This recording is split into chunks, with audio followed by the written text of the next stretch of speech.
নমস্কার। আজকে আমাদের সাক্ষাৎকার ভিত্তিক অনুষ্ঠানে পেয়েছি প্রফেসর ডক্টর দেবেশ দাসকে। যারা এখন তরুণ বয়সে তারা হয়তো ওনাকে, যারা ওনার ডাইরেক্ট ছাত্রছাত্রী তারা ছাড়া হয়তো ওনাকে তেমনভাবে এখন কেউ চেনেন না। কিন্তু যদি বলা হয় যে আধুনিক যে ইলেকট্রনিক কমপ্লেক্স কলকাতা যেটা হয়েছে তার অন্যতম অন্যতম রূপকার তিনি, তখনই হয়তো সবাই বুঝবেন। আজকে সেই গৌরবোজ্জ্বল অধ্যায়ের একটা স্মৃতিচারণ করার জন্যই এই অনুষ্ঠানটা করা হয়েছে। স্যার, প্রফেসর দাস, আপনাকে স্বাগত। নমস্কার। প্রফেসর দাস, আমি প্রথমে একটু জিজ্ঞাসা করব যে 1980-র দশকে বামপন্থীদের বিরুদ্ধে একটা চালু অভিযোগ ছিল যে তারা কম্পিউটারকে পশ্চিমবঙ্গে প্রবেশ করতে দেননি। আর বামফ্রন্ট যখন চলে গেল তখন এত বড় একটা ইলেকট্রনিক্স সিটি তৈরি হয়েছে যেখানে অন্তত 14 থেকে 15টা আন্তর্জাতিক মানের বড় বড় সংস্থা কাজ করছে। এই যে ফেজটা একটুখানি ব্যাখ্যা করে দেবেন যে কিভাবে কি হলো। প্রথম কথা, বামফ্রন্ট চাইনি এটা বলাটা ভুল। যখন 1980 সাল নাগাদ আমি তখন ছাত্র ছিলাম, এসএফআই করতাম। আমার মনে আছে যে সল্টলেকে ইলেকট্রনিক্স কমপ্লেক্স খোলবার জন্য আমরা দাবি জানাতাম। আপনি জানেন যে সেই দাবিটা আমরা কেন্দ্রীয় সরকারের কাছে জানাতাম এবং সেটা খোলা হয়নি। তখন যুক্তি দেওয়া হয়েছিল যে সল্টলেক ইলেকট্রনিক কমপ্লেক্স হবে না, কেননা এটা হচ্ছে সীমান্তবর্তী রাজ্য। এবং সেই নিয়ে অনেক পোস্টার লেখালেখি হয়েছে। আপনারা যদি দেখেন যে আইটি ইন্ডাস্ট্রি ডেভেলপ করেছে সেই সমস্ত রাজ্যে প্রথম যেখানে একটা ইলেকট্রনিক্স এর বেস ছিল, ইলেকট্রনিক্স এর রাষ্ট্রায়ত্ত কারখানাগুলো ছিল। বেল, হ্যাল, এইচএমটি, প্রচুর উম, কারখানা ছিল। সেখানেই ইলেকট্রনিক্স আইটি ডেভেলপ করে এবং সেইটা আমরা করতে চেয়েছিলাম ইলেকট্রনিক কমপ্লেক্স। কিন্তু সেটা আপনারা জানেন দুটো তখন দাবি ছিল, ইলেকট্রনিক্স কমপ্লেক্স এবং হলদিয়া পেট্রোকেমিক্যালস। হলদিয়া পেট্রোকেমিক্যালসটা আলটিমেটলি হয়েছিল, কিন্তু ইলেকট্রনিক্স কমপ্লেক্সটা সেই সময় দাঁড়িয়ে কেন্দ্রীয় সরকার করেনি। সেটা দাবিটা আমাদের ছিল। তারপরে তো আপনারা জানেন যে এখানেও যে আইটি ইন্ডাস্ট্রি আসছে, সেই আইটি ইন্ডাস্ট্রি আমাদের আরো একটা দাবি ছিল আমরা যখন মিনিস্টার ছিলাম, যে একটা সেন্টার হোক যাতে আমরা ওই সমুদ্রের তলায়, যাতে আমরা তাড়াতাড়ি করে একটা সেন্টার হোক, যাতে বঙ্গোপসাগরের এইখানটাতে একটা সেন্টার হবে যেখান থেকে তাড়াতাড়ি করে এখানে ইন্টারনেটে ইয়েটা ঢুকবে। সেই সেন্টারটাও আমরা দাবি জানিয়েছিলাম, করতে দেওয়া হয়। চেন্নাই এর ওখানে আছে, যেমন চেন্নাই এর ওখানে আছে বলেই ওটা ব্যাঙ্গালোরও ওর থেকে সুবিধা পেয়েছে। কিন্তু আমরা চেয়েছিলাম আরো আমাদের এখানটা একটা এরকম সেন্টার বঙ্গোপসাগরে হোক, যেখানে এখানে মাটির তলা থেকে আমাদের ইন্টারনেটের যে কোনো জিনিস চলে যায় চেন্নাইতে, তারপরে মাটির তলা থেকে তারপরে ওখান থেকে সমুদ্র ঢোকে সেখানটায় হয়। সেটা আমরা চেয়েছিলাম, সেটাও করতে দেওয়া হয়নি। কিন্তু যে কোনো আমরা কিন্তু আমাদের একটা প্রচেষ্টার ফলে এইখানে অনেকগুলো কোম্পানি আসে এবং সেই কোম্পানিগুলো বিজনেস করছে। কারণ আমাদের সুবিধাটা হচ্ছে যে আমাদের একটা ট্যালেন্ট পুল ছিল, এবং ট্যালেন্ট পুল আপনারা জানেন যেখানে পাওয়া যায়, আইটি ইন্ডাস্ট্রির একটা রিসোর্স বলতে পারেন ট্যালেন্ট পুল। তাহলে সেখানটায় যদি যে জায়গাটা পাওয়া যায়, অনেক ছেলে মেয়ে চায় যে বাড়ির কাছে থেকে চাকরি করতে, তারপরে সেখানটাতে তারা চলে যায়, থাকতে চায় বিভিন্ন আইটি কোম্পানিও এই ট্যালেন্ট পুলের জন্যই এবং আমাদের প্রচেষ্টার জন্য বিশালভাবে সেক্টর ফাইভে ডেভেলপ করেছে। সেটা আমরা এমনিতে কখনো আসলেও দেখতে পাই। হুম। আচ্ছা স্যার, আহ, প্রথমে আগে দর্শকদের একটু জানিয়ে রাখি আপনার সম্পর্কে, তা না হলে তারা বুঝতে পারবেন না যে আপনি কোথা থেকে কি বলছেন। ডক্টর প্রফেসর দাস 1982 সালে টেলিকমিউনিকেশন, ইলেকট্রনিক্স অ্যান্ড টেলিকমিউনিকেশন ইঞ্জিনিয়ারিংয়ে করার পরে 1984 সালে উনি মাস্টার্স ডিগ্রি করেন। 97 সালে উনি ডক্টরেট এবং তারপর পোস্ট ডক্টরেট করেছেন জাপান, জার্মানি, এরকম বিভিন্ন জায়গাতে, এবং পৃথিবীর প্রায় সমস্ত দেশের যে এই ইলেকট্রনিক্সে বা টেলিকমিউনিকেশনের উন্নতির ব্যাপারগুলো তিনি নিজে প্রত্যক্ষ করেছেন। কাজে কলকাতার কি প্রয়োজন বা কলকাতাকে কিভাবে উন্নত করা যায় এ ব্যাপারে তার থেকে সমকক্ষ ব্যক্তি আপাতত আমরা এই জায়গাতে আর দেখিনি। অন্তত দর্শকদের এই ব্যাপারটুকু আগে জেনে রাখা দরকার। এরপরে স্যার একটা কথা জিজ্ঞাসা করি, যে ধরুন আজকে বলা হয় যে ইন্ডিয়াতে ব্যাঙ্গালোর হচ্ছে capital of software development engineering এই সমস্ত। তাই এই যে হায়দ্রাবাদ বা ব্যাঙ্গালোর, তার সঙ্গে কলকাতার রিলেটিভ ডিফারেন্সটা কোথায় এবং কেন? দেখুন, ব্যাঙ্গালোর এবং সাউথের এগুলো ডেভেলপ করে যাওয়ার একটা কারণ আছে। কারণ আমি বলেছি যে পাবলিক সেক্টর কোম্পানি যদি ইলেকট্রনিক্স আপনি দেখেন, সেগুলো সবই হচ্ছে সাউথ। এবং বেল, হ্যাল, ভেল, এই সমস্ত কোম্পানিগুলো কিন্তু সবই সাউথ, এবং সেগুলো সবই পাবলিক সেক্টর ছিল। এবং এই এই ধরনের আমরাও যখন চাকরি, আমরা যখন ব্যাচেলার ডিগ্রি পাশ করেছি, তখন আমাদের পাবলিক পাবলিক সেক্টর কোম্পানিতেই তখন বেশি চাকরি হতো। তো আমাদের ব্যাচের, আমি পড়াশোনা করি কিন্তু আমাদের ব্যাচের অনেকেই ওই সমস্ত পাবলিক সেক্টর কোম্পানিগুলোতে চাকরি করতে যায়, এবং সেগুলো সবই সাউথে কেন্দ্রীয় সরকার করেছে। আমার এখন যেখানে আজকে যে আইটি ডেভেলপমেন্ট, তার বেসিকটা মানে তার মূল লক্ষ্যগুলো কিন্তু এসছে পাবলিক সেক্টর, এই ইলেকট্রনিক্স। ইলেকট্রনিক্স এর পাবলিক সেক্টর যেহেতু সাউথেই কেন্দ্রীয় সরকার তৈরি করেছে, তার ফলে ওইখান থেকে একটা রিসোর্স পার্সন পাওয়া একটা সুবিধা হয়ে যায়। এবং সেই সুবিধাটা আমরা যেখানে আহ, বামফ্রন্ট সরকার হওয়ার পর থেকে 1977 এর পর থেকেই আমরা দাবি করে আসছি সল্টলেক ইলেকট্রনিক্স কমপ্লেক্স করবার জন্য কেন্দ্রীয় সরকার সাহায্য করুক। সেটা তো কেন্দ্রীয় সরকার এখানে করেনি। তার ফলে ওই জায়গাগুলোতে এই ডেভেলপমেন্টটা একটা বেসিস তৈরি হয়, সেই জন্য ওইখানটাতে এইটার সুবিধা ওরা পায়। এবং আমি বলছিলাম যে ওই যে কেবল এর কথা, কেবলের সুবিধাটাও চেন্নাইতে ওই সেন্টারটা হওয়ার জন্য ওই সুবিধাটাও পায়, ইন্টারনেটের খরচটা একটু কমে যায়। এই দুটো জিনিস ওদের সুবিধা পেয়েছে, সেই জন্য ওইখানটাতে এটা হওয়াটা খুব সহজ হয়েছে। আমাদের রাজ্যে আমরা চেষ্টা করেছি রাজ্য সরকারের পক্ষ থেকে দাঁড়িয়ে যে কিছু, যেহেতু আমাদের আমাদের একটাই জিনিস ছিল যে ট্যালেন্ট পুল, ফ্রেশ ট্যালেন্ট পুল, কিন্তু আমরা আরেকটা জিনিস থেকে ল্যাক করতাম যে যেহেতু ইলেকট্রনিক্স ইন্ডাস্ট্রিটা সাউথে আছে, তাই জন্য অনেক মিড লেভেল ট্যালেন্ট একটা জায়গায় ইন্ডাস্ট্রি ডেভেলপ করতে গেলে মিড লেভেল ট্যালেন্ট দরকার হয়। সেই ট্যালেন্টটা আমরা ল্যাক করতাম যেহেতু ইলেকট্রনিক্স ইন্ডাস্ট্রি সরকার এদিকে গড়েনি।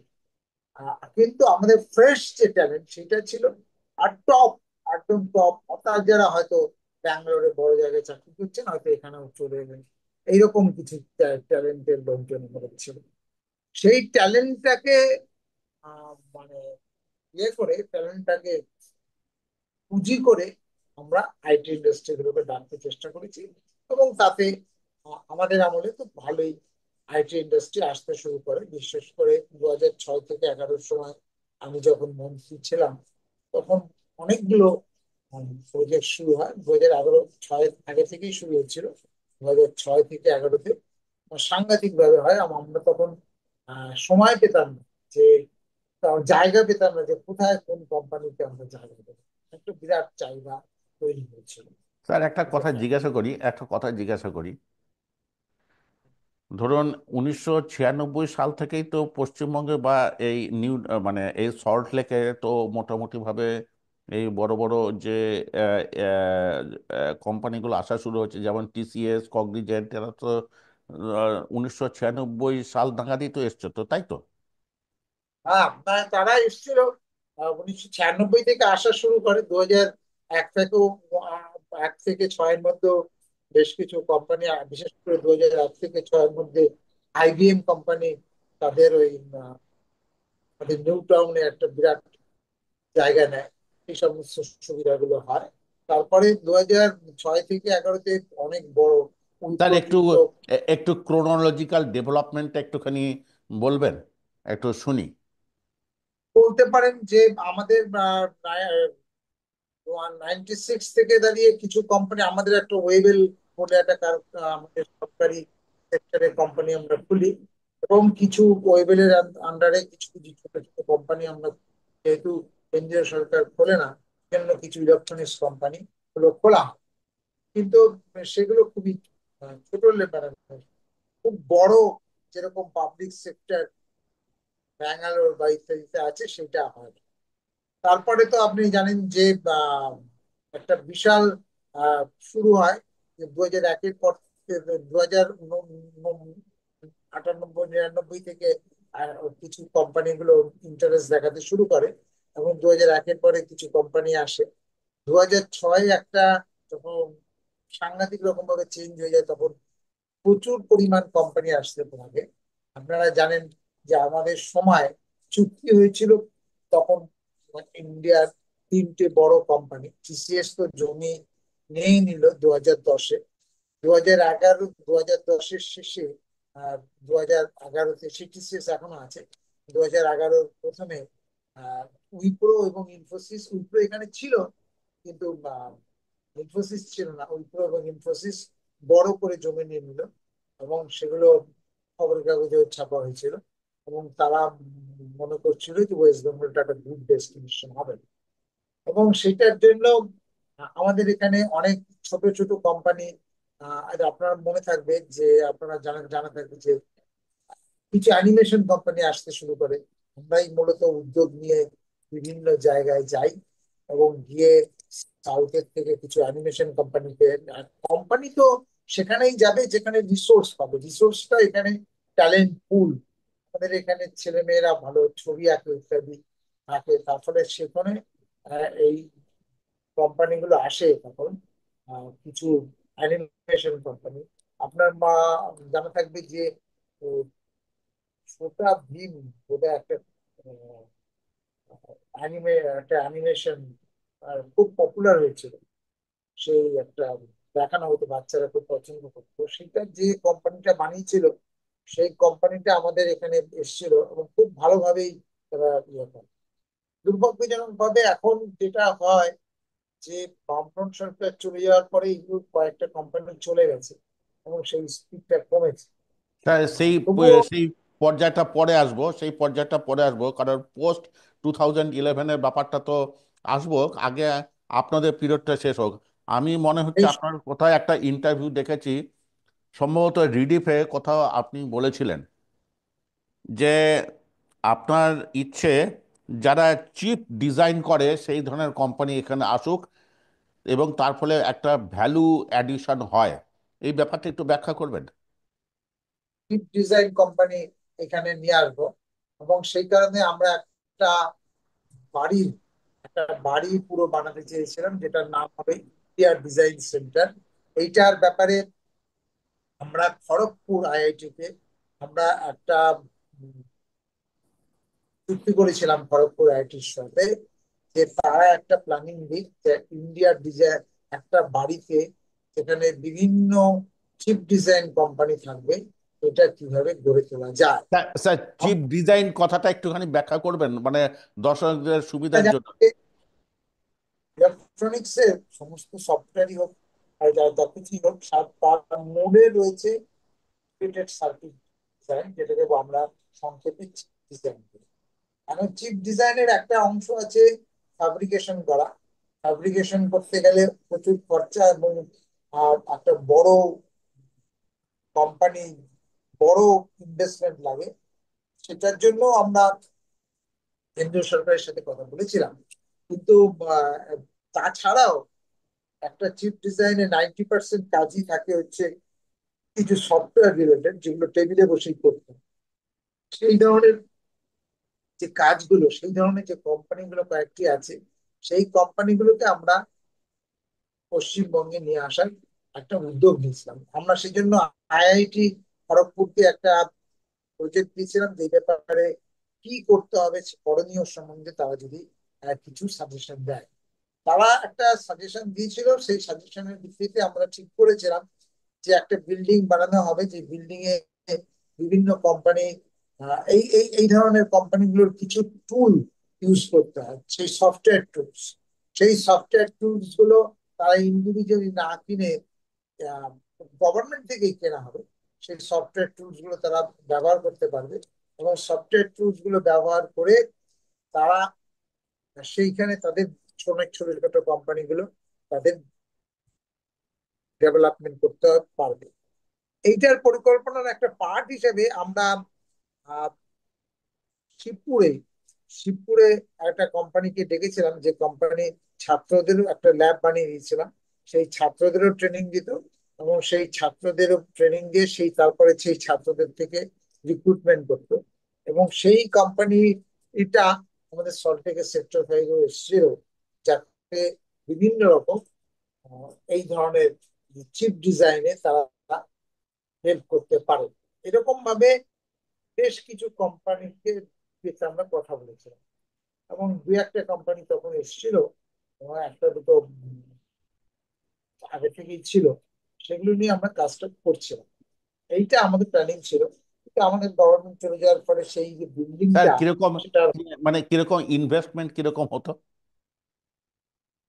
এখানে ইনভেস্টমেন্ট হতো কয়েক হাজার কোটি টাকার, কিন্তু তার থেকেও বেশি ছিল হচ্ছে খুব মানে যেহেতু স্মল অনেক কোম্পানি আসতো, তাতে দাঁড়িয়ে একটা এমপ্লয়মেন্ট জেনারেট, এমপ্লয়মেন্ট এবং সেইটা জেনারেশন। এমপ্লয়মেন্ট জেনারেশন হতো। এবং সবচেয়ে যেটা বড় ব্যাপার, যে ওই যে ওইটা একটা ট্যালেন্ট পুল তৈরি হতো, এবং সেইখানে ওইটার এডুকেশনটা স্প্রেড করার জন্য তো গভর্নমেন্ট হেল্প করতো। গভর্নমেন্ট ওই সফটওয়্যার টুলস গুলো কিনবে বলে ঠিক করেছিল, এই সমস্ত জিনিসগুলো হতো। তারপরে তো আপনারা জানেন যে বড় বড় কোম্পানি, আপনার যে উইপ্রো, ইনফোসিস, টিসিএস, এদেশের টিসিএস তো এখনো সাংঘাতিক রকম ভাবেই আছে, আমাদের মধ্যে এসেছিল। এবং উইপ্রো এবং ইয়ে, তাতেও কয়েক হাজার এমপ্লয়মেন্টের একটা সম্ভাবনা ছিল।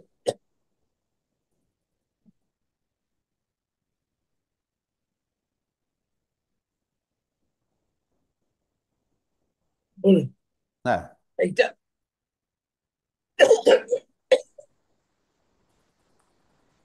স্যার, এই যে কলকাতাতে এখন যে ইলেকট্রনিক সিটিতে যে কাজ হয়, এটার মধ্যে কত পার্সেন্ট সফটওয়্যার ডেভেলপমেন্ট হয় আর কত পার্সেন্ট আপনার বিপিও জব হয়? হচ্ছে যে মূল কাজ হচ্ছে সফটওয়্যার ডেভেলপমেন্টে, কিন্তু আমাদের হার্ডওয়্যারের কাজ বেশি হয়। এবং সফটওয়্যার ডেভেলপমেন্টের সাথে জানেন যে আরো অনেক ছোটখাটো দোকান, ইয়ে, তার সাপ্লাই দেওয়া ইত্যাদি, এরকম অনেক কাজ হয়। আমাদের একটা হিসেব ছিল যে একটা সফটওয়্যার যদি প্রোগ্রামার যদি এমপ্লয়মেন্ট হয়, তার পাশাপাশি তার পিছনে আর 4 থেকে 5টা এমপ্লয়মেন্ট লাগে আর কি, বিভিন্ন রিলেটেড ড্রাইভার লাগছে, তারপরে মেশিন সাপ্লাই দিতে লাগছে, ইন্টারনেট কানেকশন দিতে লোক লাগছে, এরকম আরো অনেক রকম লাগে। সফটওয়্যার ডেভেলপমেন্ট করছে ভিতরে বসে, কিন্তু তাদেরকে সাপোর্ট দেওয়ার জন্য প্রায় এটা একটা স্ট্যান্ডার্ড হিসেব যে প্রতিটা ইয়ের সাথে 4 থেকে 5টা আরো মানে সাবসিডিয়ারি একটা এমপ্লয়মেন্টের প্রয়োজন বা একটা বুঝতে লোকের নিয়োগ করতে পারে, এটা আমরা তখন ভেবেছিলাম। তো ফলে এইটা একটা, যত লোকই থাকুক তার একটা 4-5 গুণ অন্য সাইড একটা এমপ্লয়মেন্ট হয়, সেটা আমরা দেখতে পেলাম। এবং সেটা হচ্ছিল, প্রায় কাছাকাছি হচ্ছিল, এটা আমরা দেখেছি।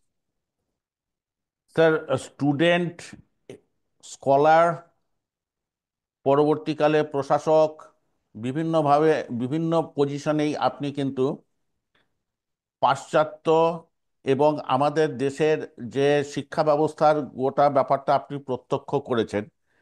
কলকাতা বা ভারতকে আপনি এই যে লিডিং যে ইলেকট্রনিক্সের, যেমন ধরুন জাপান বা জার্মানি, এদের সঙ্গে ভারতকে কোথায় রাখেন এবং কলকাতাকে কোথায় রাখেন? ট্যালেন্ট পুল হিসেবেই বলছি আমি। না, বলুন। দেখো, জাপান জার্মানিতে যা আছে সেটা নিশ্চয়ই তাদের সরকার অনেক আমি চেষ্টা করেছে। কিন্তু আমাদের দেশের যেটা ব্যাপার আছে, যে আমাদের দেশের যে স্টুডেন্ট, তারা কিন্তু ভালো ট্যালেন্টেড, এটা আমি বলবো। আমি জাপান এবং জার্মানিতে দীর্ঘদিন ছিলাম। আহ, আমি দেখেছি যে জাপানের যে স্টুডেন্ট পেতাম, জাপান তো খুবই টেকনোলজিক্যালি খুব উন্নত দেশ। এবং বেশিরভাগই মানে একটা আমেরিকার মতো নয়, যে আমেরিকায় যে স্টুডেন্ট আপনি পাচ্ছেন তার বেশিরভাগই হয়তো বাইরের থেকে এসছে। জাপানের বেশিরভাগই স্টুডেন্ট হচ্ছে সেইখানের স্টুডেন্ট। কিন্তু তাদের যে ব্রিলিয়ান্স, তার থেকে আমরা যাদবপুরে কম ব্রিলিয়ান্ট পেতাম না, ভালোই ব্রিলিয়ান্ট পেতাম। তার হার্ড ওয়ার্কিং, তারা একটা সিস্টেমের মধ্যে দিয়ে যায় এবং সিস্টেমের মধ্যে দিয়ে গিয়ে তারা অনেক এফিশিয়েন্ট হয়। সেখানে তাদের সিস্টেমটাই এইরকম। আমাদের এই সিস্টেমটা বানানো দরকার। আমার যে স্টুডেন্টরা, যে স্টুডেন্টদের আমি পড়িয়েছি, সেই স্টুডেন্ট গুলোর যা লেভেল, সেটা তো আমি জাপান এবং জার্মানিতে যে স্টুডেন্টদের দেখেছি, তাদের লেভেলের থেকে কম নয়, বরং আমি বলবো আমাদের ছেলে মেয়েরাই একটু বেশি শার্প বলে আমার মনে হচ্ছে। কিন্তু আলটিমেটলি হার্ড ওয়ার্কিং এবং সিস্টেমেটিক সিস্টেমের মধ্যে কাজ করা, সেইটা জাপান ও জার্মানিতে অনেকটা এগিয়ে যায়। আহ, যেটা আমাদের দেশে বিল্ড আপ করা সেইভাবে হয়নি, আমার সেইভাবে বিল্ড আপ করা উচিত, সেটা আমার মনে হয়। স্যার, জাপান একটা কথা জিজ্ঞাসা করি, যে গোটা ওয়ার্ল্ডের যে এতগুলো লিডিং যে কোম্পানিগুলো আছে, গুগল থেকে শুরু করে মাইক্রোসফট বা আরো এত যে কোম্পানি আছে, তার যে চিফ এক্সিকিউটিভরা সব ইন্ডিয়ান, এবং এটা কি করে সম্ভব হয়? এবং জাপান বা এই ধরনের দেশ থেকে সেখানে হয় না, ইন্ডিয়া থেকে হয় কেন? কিভাবে? বললাম যে ইন্ডিয়াতে অনেকগুলো কোম্পানিতেই বড় বড় পোস্টে, আপনি সিইও লেভেলে নাও, সিইও লেভেল বাদ দিয়েও বিভিন্ন কোম্পানির ভাইস প্রেসিডেন্ট ইত্যাদিতে দাঁড়িয়ে ইন্ডিয়ানরা আছে। এবং সেখানটায় আমি বললাম যে ইন্ডিয়ার যে বেসিক শিক্ষাটা, এটা খুবই স্ট্রং ছিল, খুবই স্ট্রং ছিল। এবং এই বিলিয়ান্সটাও, ম্যাথমেটিক্যাল এবিলিটিটাও খুবই স্ট্রং ছিল। সেই বিলিয়ান্সটাও খুবই ইয়ে হয়েছে।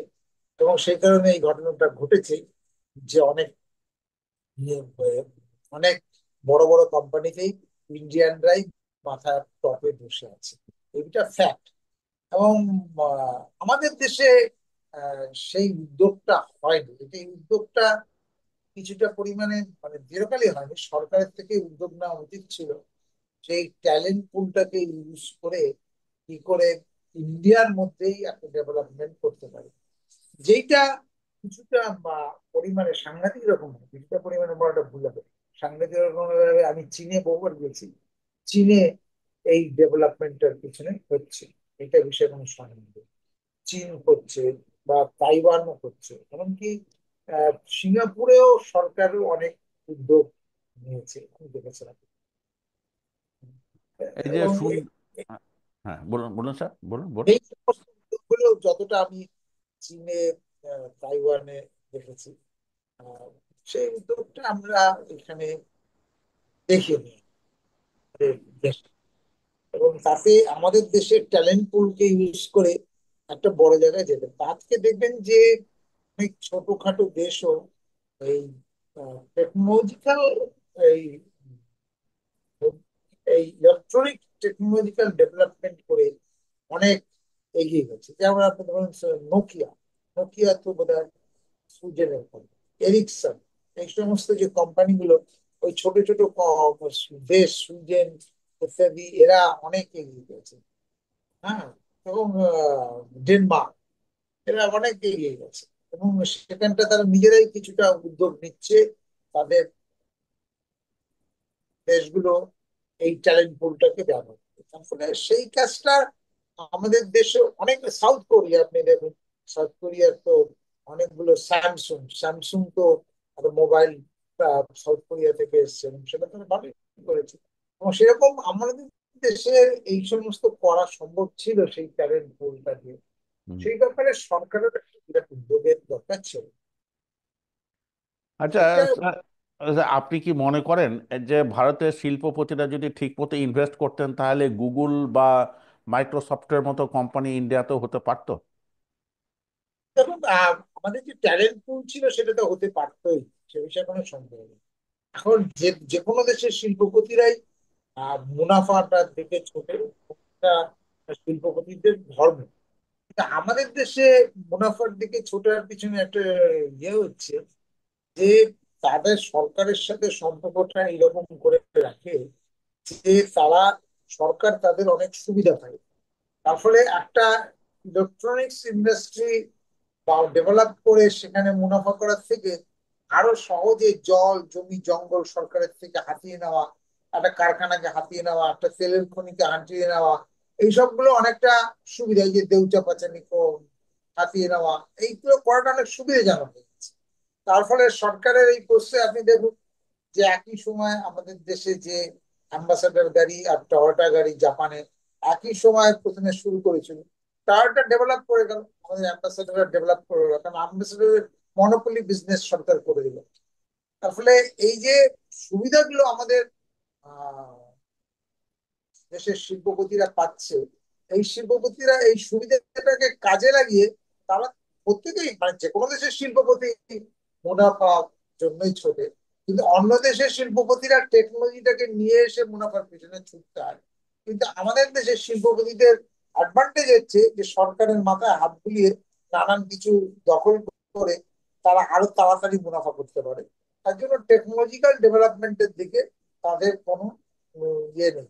এবং খুব সামান্য অংশ, খুব সামান্য অংশ, 1%-এরও নিচে ওরা প্রাইভেট ইন্ডাস্ট্রি রিসার্চ অ্যান্ড ডেভেলপমেন্টে ব্যবহার করে। খুবই সামান্য। স্যার এবারে আর কারণ আর দু একটা অন্য দিকে একটু যেতে হবে। আপনি আহ, প্রফেসর, অনেক ছাত্রছাত্রীকে গবেষণা করিয়েছেন, আপনি মন্ত্রী, এবং আপনি রাজনীতিবিদ। রাজনীতিবিদ ব্যাপারটাকে আমি একটু পরে রাখছি। প্রথমে আপনাকে এটা জিজ্ঞাসা করি যে মন্ত্রী 2006 থেকে 2011 পর্যন্ত আপনি পশ্চিমবঙ্গ সরকারের ইনফরমেশন অ্যান্ড টেকনোলজি ডিপার্টমেন্টের মন্ত্রী ছিলেন, এবং আপনি একই সঙ্গে অধ্যাপক, প্রফেসর। দুটোর মধ্যে কোন জায়গাটাতে আপনার বেশি কম্পিটিটিভ বা বেশি ভালো লেগেছিল? দেখুন, একটা শেপের মধ্যে দুটো বিষয় বিভাগ হয়। একটা হচ্ছে আহ, পড়াশোনাটা নিশ্চয়ই একটা ভীষণ আকর্ষণ থাকে, কারণ ওখানে একটা ক্রিয়েটিভিটির ব্যাপার থাকে, তো ওর পড়াশোনাটার প্রতি একটা ভালোবাসা থাকে। এটা ভালোবাসার জিনিসটা অন্যরকম। আবার রাজনীতি বা গভর্নমেন্টের কাজ, এটা হচ্ছে একটা ডিউটি, মানে আপনার একটা কাজ করতে হবে। আহ, এখন এটার মধ্যে তো সবসময় একটা ব্যালেন্স করতে চলতেই হয়, আপনার ভালোবাসা এবং ডিউটি। আমাদের অনেকেই ভালোবাসার জন্য সে হয়তো গান গাইছে বা ইয়ে করছে, সেটা হচ্ছে, কিন্তু তাকে আবার ডিউটির জন্য তার বাবা মাকেও দেখতে হয়, তার পরিবারকে দেখতে হয়। এর মধ্যে এই দুটো ঠিক তুলনা চলে না, যে আপনি যে একজন আর্টিস্ট, আপনি গান ভালোবাসেন না পরিবার ভালোবাসেন। না, একটাতে একটাতে লিমিটেড সার্কেলে আপনার মানে উপস্থিতি টের পাওয়া যায়, আরেকটাতে অনেক লার্জ স্কেলে উপস্থিতিটা টের পাওয়া যায়। এটা একটা ডিউটি আর এটা হচ্ছে একটা ভালোবাসা। ঠিকই এই ঠিকই। দুটোর মধ্যে ডিউটিকে আমি কখনো বলতে পারি না যে না আমি ডিউটি পালন করবো না। না না, এটা সে তো বলা ঠিকই, যায়। সে তো ঠিকই। আবার ভালোবাসাটাকে আমি বলতে পারি না যে না এটা আমি ছেড়ে দেবো, এটাও বলা যায় না। স্যার, একটা জিনিস দেখছিলাম, আপনার পলিটিক্যাল ক্যারিয়ারটা একটুখানি দেখছিলাম। আপনি অন্তত 5-6 বার বিধানসভা ভোটে দাঁড়িয়েছেন, একবার ছাড়া মানে দুবার আপনি হেরেছেন, বাকি কবার আপনি জিতেছেন। এবং এই যে ধরুন, এই যে পলিটিক্সে যে আপনি যে এরকম যে আপনি থেকে গেলেন, অনেকের মতো একবার দুবার করেই তারপরে সরে গেছে, গিয়ে পড়াশোনার জগতে ফিরে গেছে। অনেক এরকম বামপন্থী প্রফেসর আছেন, তারা এরকম করেছেন, কিন্তু আপনি কিন্তু পলিটিক্সে লেগেই ছিলেন। এই যে লেগেছিলেন, এটার কারণটা কি? এটা তো না আপনার ব্যক্তিগত পলিটিক্স ব্যক্তিগত কারণে তো আপনি পলিটিক্স করেননি। এই যে তারপর ধরুন, এই যে শঙ্কর সেনও ছিলেন, অসীম দাশগুপ্ত ছিলেন, আপনি ছিলেন, আপনারা সবাই রাজনীতিতে ছিলেন, কিন্তু রাজনীতির মধ্যেও আপনাদের একটা মিশন ছিল। তা এই যে ব্যাপারটা, মানে একটু ব্যাপারটা একটু এক্সপ্লেন করুন না, যে এত এত বছর ধরে যে আপনি পলিটিক্সে যে থাকলেন, তারপর লাস্টে মিনিস্টারও হলেন। এই যে পলিটিক্সের পিছনে আপনার ড্রাইভিং ফোর্স কি? আপনি পলিটিক্সে কি করে এলেন? প্রথম কথা, পলিটিক্সে আমি এখনো খুবই অ্যাক্টিভ ভাবে আছি।